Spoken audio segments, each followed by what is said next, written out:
Hello, and welcome to Americana X Newswatch Live. I'm Greg D, coming to you from Los Angeles, California.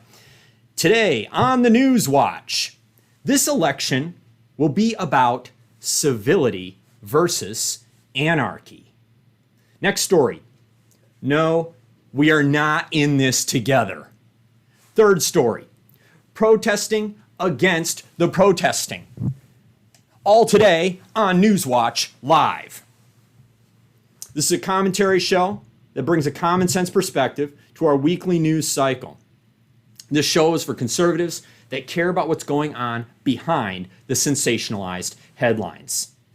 If you're new to the show, I'd like to welcome you. If you've been here before, you know what to do. Like, comment, subscribe. Also, share this video with people in your network so we can continue to spread Christian conservative values to make America a greater nation. First story today. Oh, you thought this election was Trump versus Biden. Think again. This election will be about civility versus anarchy. This is recently an idea that VDH shared in one of his talks a few weeks ago, I think he gave. Basically, he boiled it down to, this is going to be an election that is about civility versus anarchy. Maybe the first election where that's the case. So what do we mean by civility versus anarchy? You may be saying to yourself, Greg, this is America. Of course we're going to be civil, and that's a given. Of course we're going to wait for the election results to come in, and we're just going to abide by whatever the result is. We're all on the same page. Not so fast. If you piece together all the interviews that the liberals have been giving in recent weeks, you begin to see a thread emerge. Whether it's a weak, empty suit presidential candidate like Joe Biden and his equally empty pantsuit Kamala Harris, they're both kowtowing to the far left on every issue. It really is quite astonishing to watch how little spine, how little backbone these politicians actually have. That's what the left has. That's all they have to put up. Or whether it's Hillary Clinton saying that Joe Biden should not concede the election no matter what on election night because she knows from personal experience she was burned. If they just would have kept counting votes for weeks after, then she eventually would have been the president. Yeah, right. Or if you look at the rhetoric that we're seeing that comes from our unhinged, crazy governors and mayors of our liberal-run cities, the ones that are so ideologically possessed, they'll throw their own city under the bus, literally just throw their own city to the arsonists and the agitators and the rioters and the thugs just to make Donald Trump look bad. Yeah, those politicians. Not to mention the Biden campaign and the liberal establishment staffing up, hiring 800 lawyers to contest the results of the election if it doesn't go their way. These are all indicators that we may be seeing a sweeping effort for anarchy, even at the top levels of our government. Here's one more reason why this election may be about or is about civility versus anarchy. This is paraphrased from Davis Hanson's speech that he gave recently. I'll do my best to represent this concept well. The fact that we live in a strange point in history where we have seen a loosely networked conglomerate come together of ultramillionaires, bankers, entertainment industry, education system, tech companies, professional sports teams, all on the left, doing the bidding of the left. And then add to that group the less powerful but still politically useful agitators, protesters, rioters, the easily manipulated idiots, i.e. Antifa, BLM, etc., the groups. You literally have a unique possibility for an attempt to undo an election that we're going to have on November 3rd if Donald Trump is declared the winner. When interviewed on Tucker Carlson, Steve Bannon recently said that he is counting on this army of 800 lawyers working to undo the election result the day after November 3rd, if Donald Trump is in fact made the winner. That, my friends, is anarchy in action. And why are all these different groups in this coalition or this conglomerate doing this? What is all that? Why would they put all this together in this way and be so insistent on creating anarchy in our own country? More power, more influence, more wealth concentrated in their hands. It sounds almost too simple or too kind of silly when you talk about it out loud. To undo the greatest nation in the world just because you want a little more wealth and a little more power? But sadly, it really is that simple. They want to be right, they want to be wealthy, and they want to be in power. And Donald Trump and his voters are standing in the way of that. But our constitutional republic was originally created with a Bill of Rights and the amendments to protect citizens from the mob. That's why we have things like the Electoral College.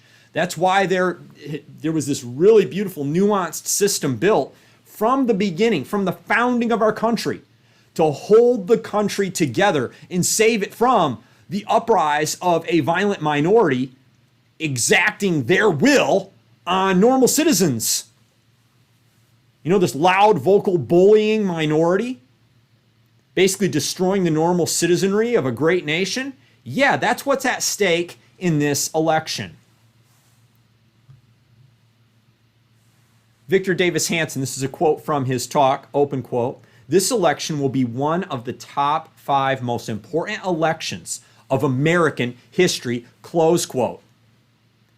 That's heavy, coming from a historian of Victor Davis Hanson's stature. This guy studied world history going back to the beginning, but particularly he is focused on big, major national empires that have come and gone. And he's looked very closely at the rise and fall of all these empires. For him to say that this is one of the top 5 most important elections of American history is really heavy statement. Moving on to the next story. No, we are not all in this together. I'm getting sick of seeing all these signs everywhere I look. Have you guys seen these things? I'm going to show you an example here. This is something you'll see online occasionally, you know, in people's social media feeds, or you'll see it on some website somewhere, somebody's emailing or sharing it with you. COVID-19, we're in this together.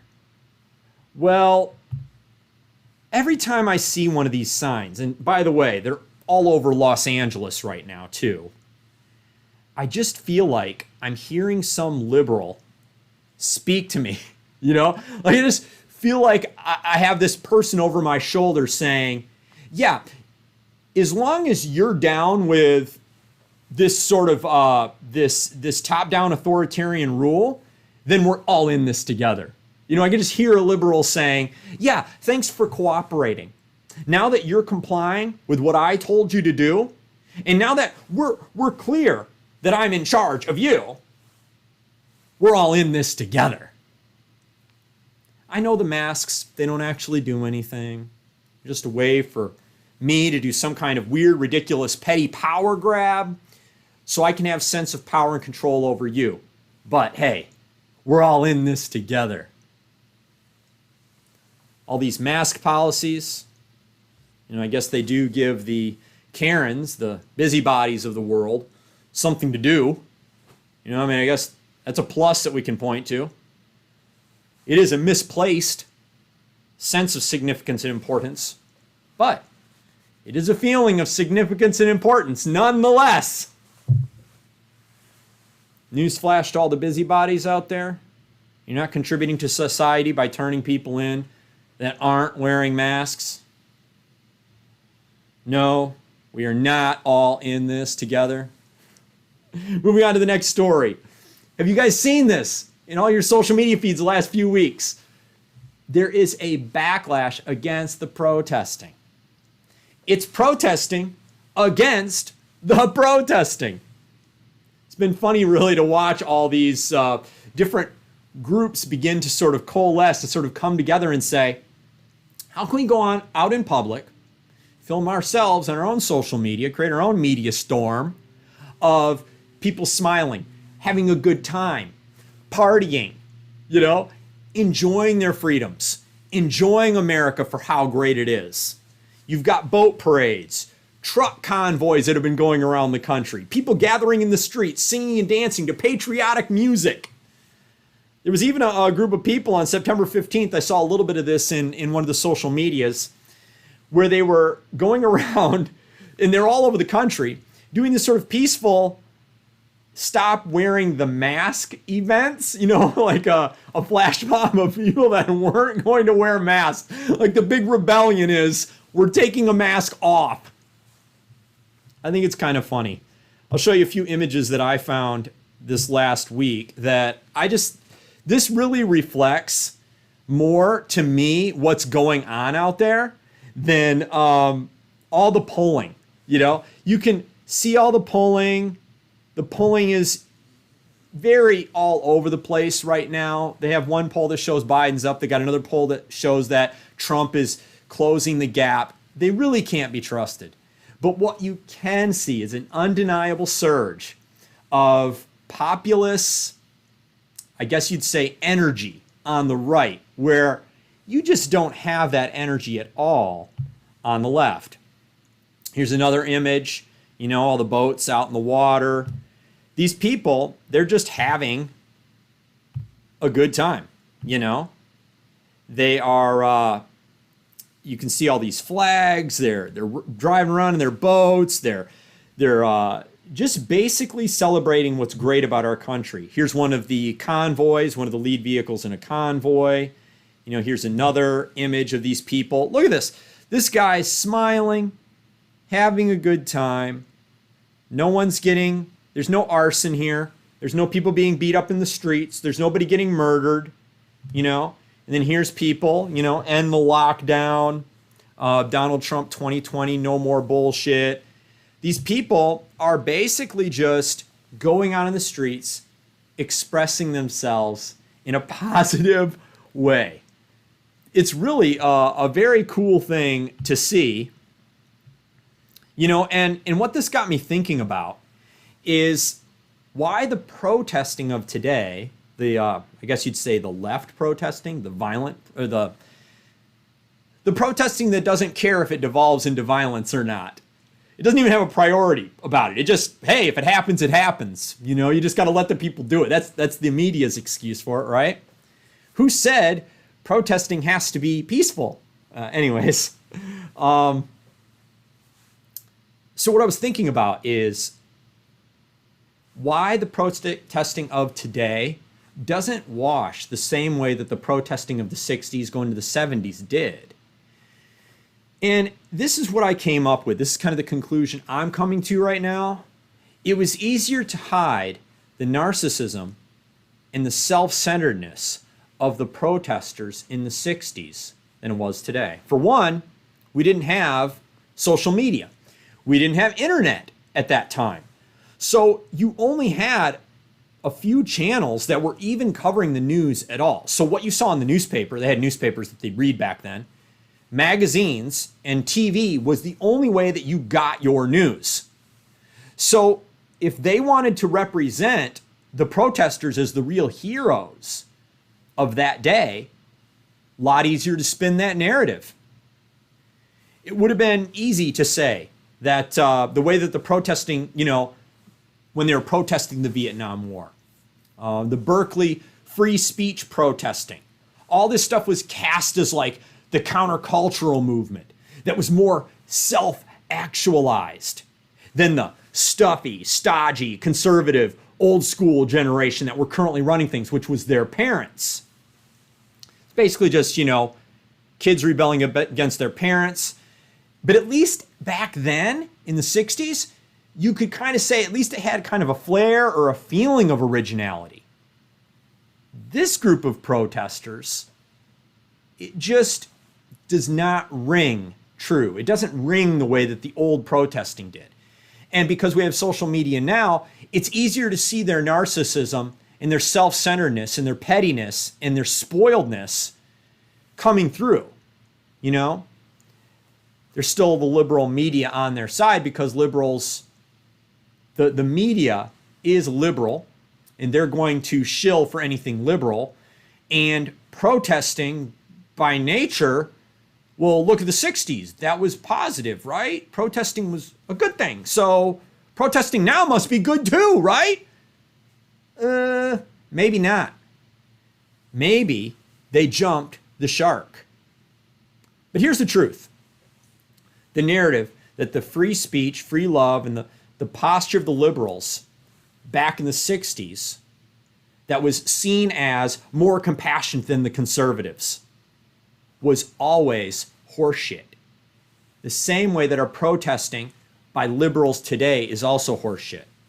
And now, as the descendant protesters of the 60s generation are now protesting, you know, getting, and as a consequence, getting more extreme in the way they're protesting, showing their fealty to the dogma of their atheist religion by going further, pushing harder. It just, the tide is going out now, and it's showing just how thoughtless, self-centered, and how much of an ego trip these young people are really on. I think it was Chris Cuomo. I think it was him when I was saying that earlier. Is his quote, who said protesting had to be peaceful? This is part of the problem. You know, the liberal left has been protesting for so long, complaining for so long, in a negative mindset for so long that they can't help but go all the way to the extreme of negativity. Arson, theft, destroying people's businesses, violence, sometimes murder.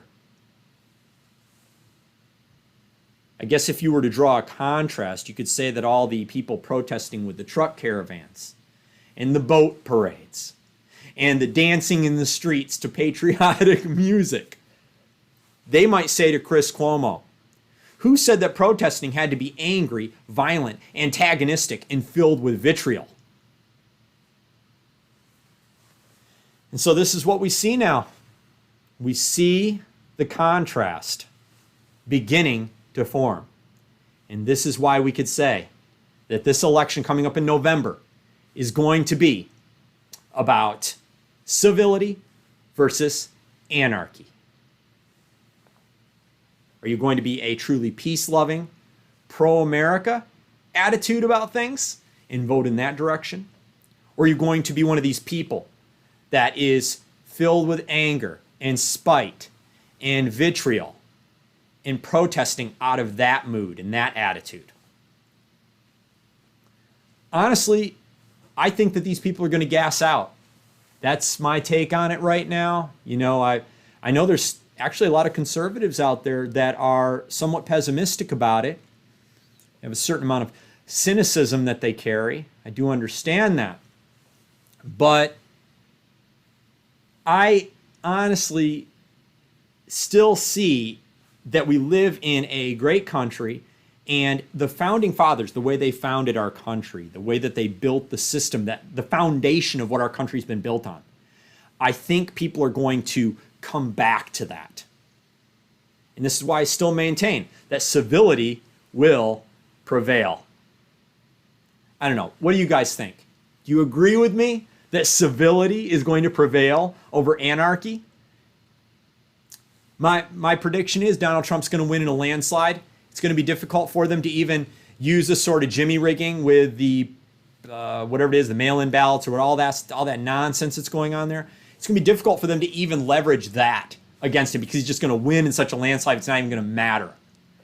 And then what we're going to see, and this is another prediction I'm going to make right now. After the election, we've got 4 years of Donald Trump at that point. He can't be reelected after that.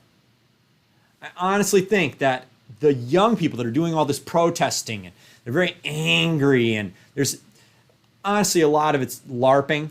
A lot of it's, let's see if this works as a political strategy.